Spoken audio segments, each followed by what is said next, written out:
안녕하세요. 자격지심으로 똘똘 뭉친 어머님께 효자 남편 돌려드린 30대 여성입니다. 남사스러워서 어디 다른 데다 말도 못하고 여기에 왔어요. 3살 연상의 남편과는 아는 선배의 소개로 만나게 되었습니다. 당시 저는 대기업에 종사한 지 5년 차였고 남편은 석박사를 마친 뒤 사회생활을 시작해 공기업 근무 4년 차였지요. 근무하는 곳은 달랐어도 전공한 분야가 비슷해서 첫 만남부터 대화가 잘 통했고 그래서 자연스레 금방 가까워졌어요. 그러다 사귄 지 1년이 넘었을 때 남편이 홀어머니와 살고 있다는 사실을 알게 되었습니다. 그걸 알게 된 계기는 조금 망신스럽지만 까놓고 이야기해서 저나 남편이나 나이는 먹을 만큼 먹었고 알만한 건 아는 나이였는데 도통 자기 집에 저를 들이려고 하지 않더라고요. 제가 남편 집에 가고 싶어 환장을 했던 게 아니라 남편이 주말엔 또 주말대로 바쁘고 그래서 데이트도 자주 못했거든요. 그러다 보니 혹시 유부남인가 언젠가부터 그런 생각이 자꾸 들대요. 그래서 점점 더 남편 집에 가봐야겠다고 생각을 하게 되었지요. 그리고 하루는 술도 안 먹은 맨정신으로 남편에게 집 좀 보자고 고집을 부렸습니다. 그러자 그제서야 남편이 꽤나 난처해하더니 사실은 어머니랑 산다고 하더라고요. 그런데 그때도 저는 남편이 되도 않는 거짓말을 한다고 생각했어요. 그래서 못 믿겠다. 직접 내 눈으로 봐야겠다고 우겼지요. 그러자 남편도 어쩔 수 없다는 듯이 저를 집으로 데려갔어요. 그리고 다행이라고 해야 할지 어머님은 외출 중이셔서 뵙지는 못했지만 집만 딱 훑어봐도 남편이 거짓말하지 않았다는 걸 알겠더라고요. 그래서 그때 남편한테 정말 미안하다고 몇 번이나 사과를 했어요. 남편에게 어머니랑 둘이 사는 걸 왜 말하지 않았냐 물으니 그냥 요즘 누가 홀어머니랑 사는 남자를 좋아하겠냐며 제가 어떻게 생각할지 몰라서 말을 못했답니다. 그때는 그런 남편이 안쓰러워 보이기도 했고 내가 이 남자한테 그렇게 믿음을 못 줬나 싶어서 미안하기도 했어요. 한창 남편과 저 두 사람 사이에 사랑이 꽃필 때였으니 그럴만도 했지요. 그래서 남편한테 나는 괜찮다.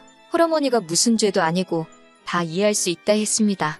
그러자 남편 얼굴도 금세 화색을 띠더라고요. 하지만 그게 제가 제 발등을 도끼로 찍는 일이 될 줄 그땐 몰랐네요. 이후로 남편은 데이트 도중에 맛집이나 경치 좋은 곳에 가게 되면 그렇게 어머님 생각이 난다 소리를 자주 하기 시작했어요. 아마 그전에도 생각은 났을 텐데 제 앞이라 말만 안 했던 거겠지요. 그리고 예를 들어 지난주 주말에 저랑 강릉에 가서 데이트를 했는데 너무 좋았다. 그러면 그 다음 주에 어머님을 모시고 똑같은 코스를 가더라고요. 앞서 말씀드렸다시피 주말엔 남편이 바빠서 데이트를 잘 못했다고 했잖아요. 그래서 제가 유부남인가 의심을 했다고. 그런데 사실은 그때도 이런 생활 패턴으로 지내고 있던 거예요. 한 주는 저랑, 한 주는 어머님과. 그런데 이게 제 눈에는 되게 살가워 보였어요. 저도 위로 2살 많은 오빠가 있는데 저희 오빠는 부모님한테 굉장히 무뚝뚝하거든요. 그래서 남편이 어머님한테 하는 게 되게 자상해 보였고 결혼하면 저한테도 그렇게 잘해주겠구나 싶어서 좋아 보였어요. 그리고 한 반년쯤 지났을 무렵 남편이 저에게 프로포즈를 해왔습니다. 저처럼 소박하고 마음 넓은 여자와 함께라면 평생을 행복하게 살 수 있을 것 같다고요. 소박하다는 말이 저에게 돈을 많이 안 써도 될 것 같다. 마음 넓다는 말이 홀어머니한테 몰래 드리든 이해해줄 것 같다. 라는 뜻인 건 살면서 깨닫게 되었습니다. 지금도 그때를 생각하면 그게 말이냐 막걸리냐 하고 퍼부숴주고 싶은 심정이에요. 하지만 그때는 제 눈에 콩깍지가 씌어도 몇 거풀로 씌어 있었고 저는 그런 남편의 멍청한 프로포즈에 좋다고 했습니다. 나이가 30 중반이 되어갔으니 조급했던 제 마음도 결혼이란 결정을 내리게 만든 원인 중 하나였고요. 아무튼 그렇게 결혼 준비를 시작하면서 알게 된 게 남편이 어머님과 지내는 생활비 대부분을 부담하고 있었다는 거예요. 다행히 집 자체가 어머님 명의였고 대출 같은 건 없어서 관리비에 보험료에 먹고 사는데 들어가는 정도였지만 그래도 100만 원이 훌쩍 넘었어요. 남편이 먼저 말하기를 대학원까지 어쨌든 어머님 덕분에 마칠 수 있었으니 이건 자기가 해야 할 도리랍니다. 결혼하고 나서도 계속 이렇게 드려야 하냐니까 그래도 다행히 그건 아니래요. 자기가 결혼해서 나가면 어머님이 그 집을 팔고 작은 데로 이사를 하실 거고 그 차액으로 생활을 하시기로 하셨답니다. 그래도 계획이 있으니 다행이다 싶었지요. 문제는 상황이 그렇다 보니 결혼을 하면서 시댁 일하고 해봤자 어머님이지만 경제적 지원을 기대할 수 없는 상황이었어요. 남편이 모아둔 돈도 저보다 2천만 원 적었고요. 게다가 저희 친정부모님이 5천만 원을 더해주시면서 졸지에 제가 7천을 더 해가게 되었습니다. 어머님은 결혼식 당일날 축의금으로 들어온 600만 원을 저희에게 주셨고요. 그리고 돌이켜 생각해보면 신혼여행에서 돌아온 직후 저희 사이가 삐그덕거리기 시작한 것 같아요. 남편이 먼저 어머님이 주신 600만 원 이야기를 꺼내면서 마음이 안 좋다 그러는 거예요. 제가 왜 그러냐니까 그냥 어머님한테 큰돈을 받았더니 아들로서 죄송스럽다나요. 좀 황당해서 나는 5천만 원을 받아왔는데 그럼 나는 석고대죄라도 해야 하나 하고 뼈있는 농담 한마디를 던졌습니다. 그랬더니 남편이 그런 건 아니라며 말끝을 흐리더니 그래서 말인데 어머님이 주신 600만 원으로 어머님 핸드백이라도 하나 사드리면 어떻겠냐대요. 웬 핸드백이냐고 또다시 물었습니다. 말을 못 알아들어서가 아니라 어이가 없어서 물어본 거예요. 그랬더니 남편이 한다는 말이 저더러 예단 같은 것도 안 했지 않냐면서 그땐 저도 좀 짜증이 나서 내가 돈을 그렇게 해왔는데 예단까지 해오는 건 말이 안 되는 거 아니냐 했습니다. 그리고 우리 이 부분에 대해선 이미 충분히 대화도 나눴는데 갑자기 왜 그러냐고 따지듯 말을 했지요. 그러자 남편이 이제 자기가 벌어오는 돈은 평생 저를 위해 쓸 텐데 그거 핸드백 하나 사드리자는 말이 제가 이렇게 짜증을 낼 일인지 모르겠답니다. 그래서 그러면 친정어머니도 사드리겠다 했어요.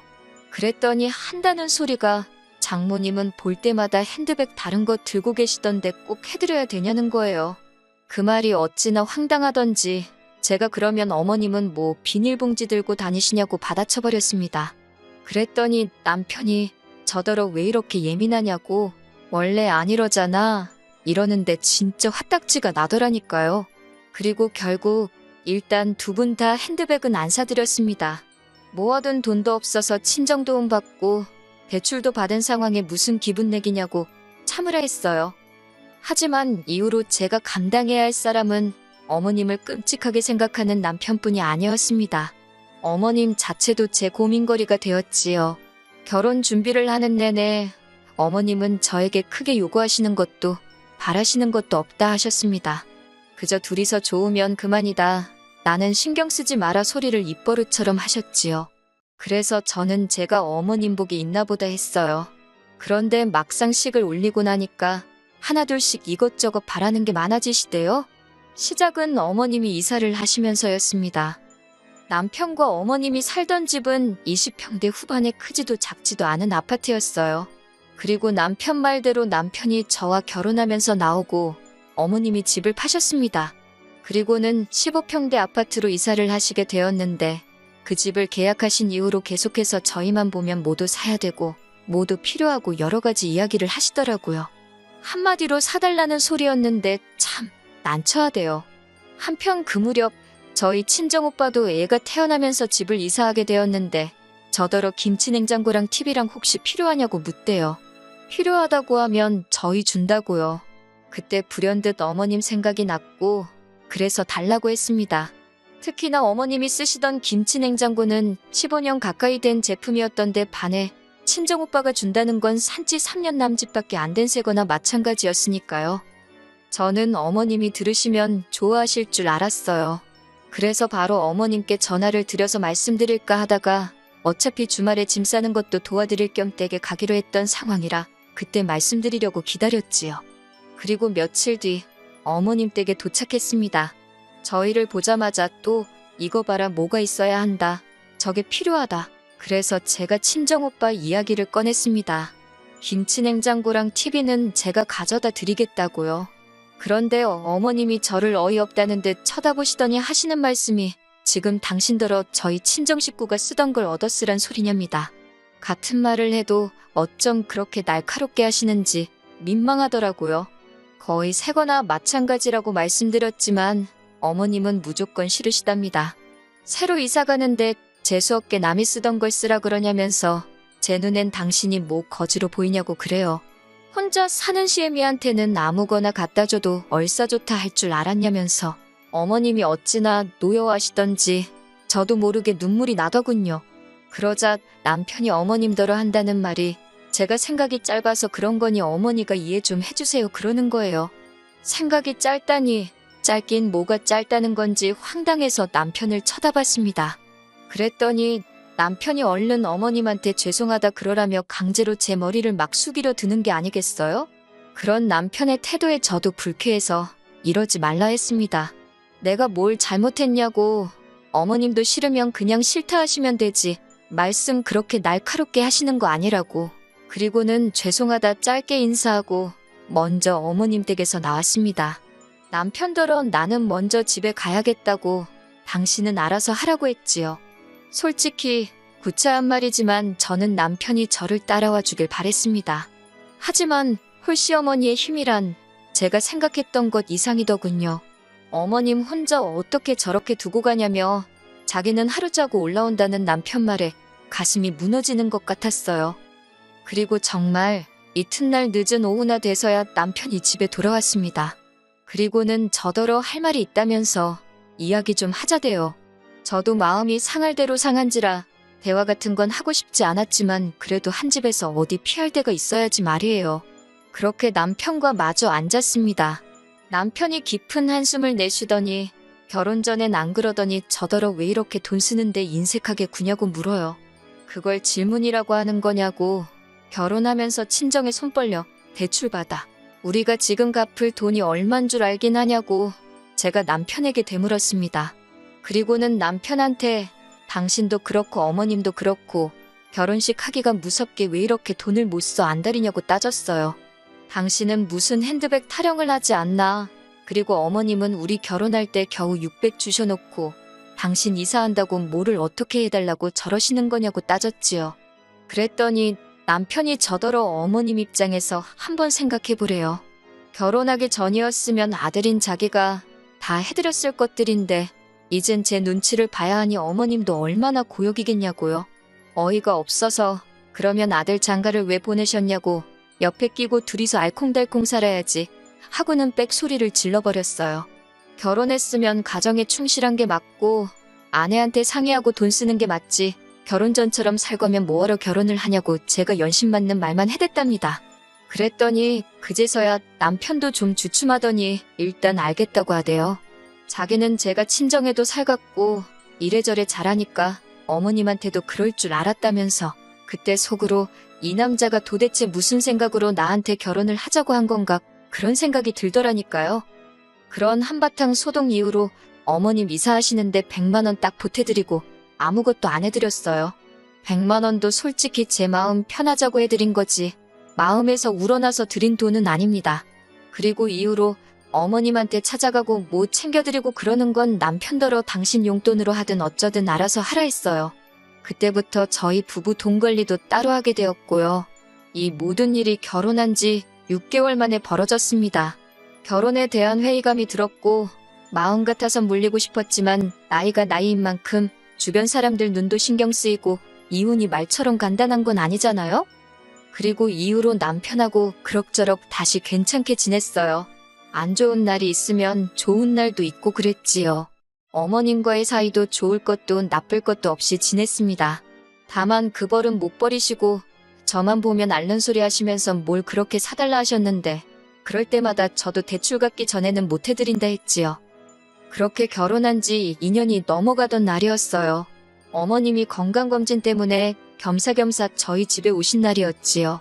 검사를 마치고 셋이서 늦은 점심을 해결하기 위해 동네 매운탕집에 갔습니다. 자리에 앉아 식사를 하면서 이런저런 이야기들을 나누던 도중 남편이 갑자기 폭탄 선언을 하대요. 조만간 회사를 때려치고 사업을 하려고 한다는 겁니다.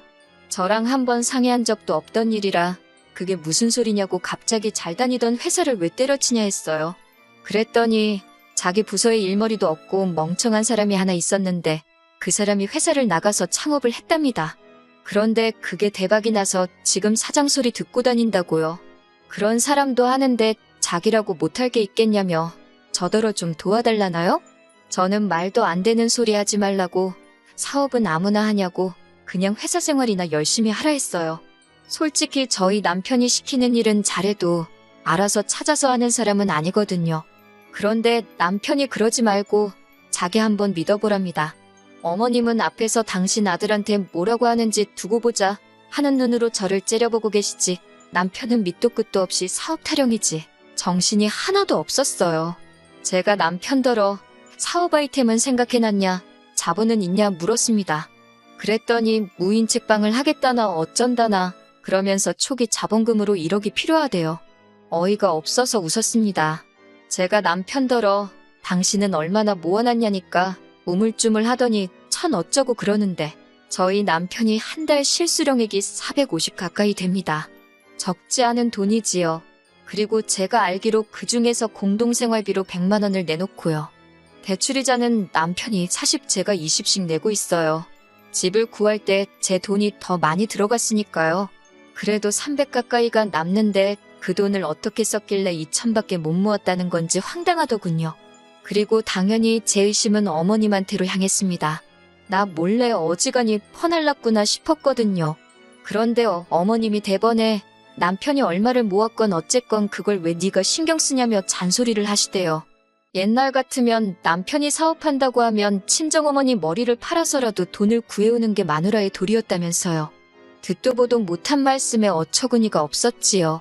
제가 정 그러면 어머님이 어머님 머리 팔아다가 이 사람 사업자금 대주시라 했습니다. 저는 그렇게는 못한다고요. 그리고 그 순간 일은 생각지도 못한 방향으로 흘러가기 시작했어요. 어머님께서 저더러 돈 몇 푼 더 해온 걸로 유세 떨 때부터 알아봤다면서 그동안 저랑 남편이랑 금전적인 이유로 싸웠던 일들을 죄다 나열하기 시작하시는 거예요. 알고 보니 남편이 어머님께 그동안 저와 있었던 일을 미주알고주알 다 일러 바쳤던 거지요.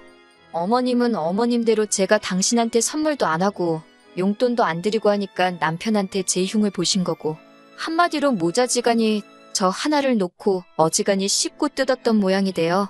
기분이 나쁜 것도 나쁜 거지만 소름이 다 끼치더라니까요. 정말 입이 떡 벌어져서 말이 안 나왔네요. 남편은 그제서야 저한테 따로 이야기 좀 하자며 저를 불러내더니 되도 않는 변명을 늘어놓기 시작했습니다. 어머님하고 아들인 자기가 할 이야기가 뭐가 있겠냐. 그렇다 보니 제 이야기를 하면서 말상대를 해드렸는데 자기가 말하다가 실수로 이야기한 것도 있고 그렇대요. 어머님이 저렇게 마음에 담아두실 줄 몰랐다면서 자기가 미안하다는데 그딴 소리가 제 귀에 들어올 리가 없었지요.